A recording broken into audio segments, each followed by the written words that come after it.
শিশু সাজিদের মৃত্যু কাঁদিয়েছে গোটা দেশকে। আলোচনায় এসেছে খোলা মাঠে থাকা গভীর নলকূপের গহীন গর্ত, কিন্তু বরেন্দ্র অঞ্চলের বড় অংশ জুড়ে রয়েছে এমন অসংখ্য গভীর নলকূপের পাইপ ও গর্ত। ভূগর্ভস্থ পানির স্তর নিচে নেমে যাওয়ায় একাধিক জায়গায় খোঁজাখুঁজির পর মেলে নলকূপ বসানোর মতো স্থান। তবে পরিত্যক্ত গহীন গর্তগুলো ঠিকমতো ভরাট হয়েছে কিনা তা দেখভালে থাকে না কোনো উদ্যোগ। এতে দিন দিন মরণ ফাঁদ হয়ে উঠছে গর্তগুলো। যে গহীন গর্তে পড়ে শিশু সাজিদের মৃত্যু হলো, তার থেকে প্রায় 50 মিটার দূরত্বে একই রকম আরো একটি গভীর নলকূপের পরিত্যক্ত গর্ত।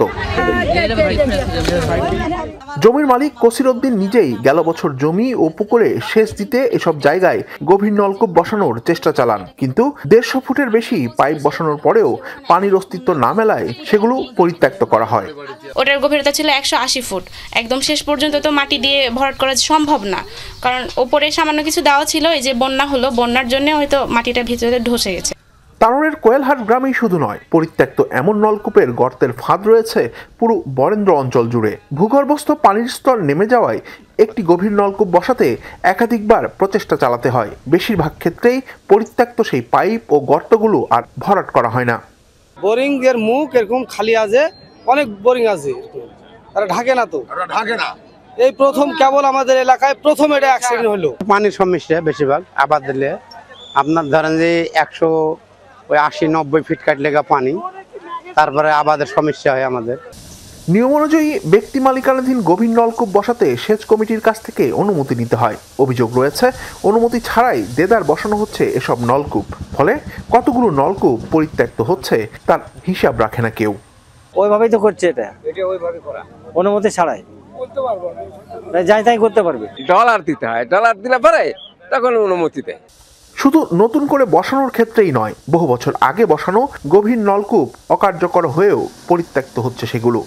আমার বোরিংয়ে আপনার পানি উঠছে না, সেক্ষেত্রে আমাকে আবারও বোরিং করা লাগবে। সেজন্য আপনার ওই নিচে যে বোরিং করবো। বোরিং করার সময় যে বালুর স্তরটা পাওয়া যায় না, পানির স্তরটা পাওয়া যায় না, তখন মনে করেন যখন সরাই আর অন্য জায়গায় চেষ্টা করে দেখতে হয়। শিশু সাজিদের দুঃখজনক মৃত্যুর পর নড়ে চড়ে বসেছে প্রশাসন। তারা এখন এসব পরিত্যক্ত নলকূপের হিসাব বের করতে উদ্যোগী হয়েছে। পরশুদিনে যেদিন ঘটনাটা ঘটেছে, বিএমডিএকে আমি নির্দেশনা দিয়েছি যে এরকম আরও কোনো অবৈধ কোনো গর্ত বা এরকম আরও কিছু আছে কিনা সেগুলো আইডেন্টিফাই করতে, এবং করা হলে সেগুলো কারা করেছে তাদের বিরুদ্ধে আমরা অবশ্যই ব্যবস্থা নিব। ব্যক্তি মালিকানার ডিপগুলার কি অবস্থা দাঁড়াচ্ছে, তারা নিয়ম মাফিক খনন করছে কিনা, তারা এবং খননের যদি কোনটা পরিত্যক্ত হয়ে যাচ্ছে সেই খননগুলো তারা বন্ধ করছে কিনা, এই জন্য একটা বোর্ড গঠন করে এগুলো তদারকি করা উচিত। সাম্প্রতিক এক সরকারি পরিপত্র অনুযায়ী রাজশাহী সহ 3 জেলায় বিস্তৃত বরেন্দ্র অঞ্চলে নতুন গভীর নলকূপ স্থাপনে নিষেধাজ্ঞা দেওয়া হয়েছে। শিবলি নোমান, যমুনা নিউজ, রাজশাহী।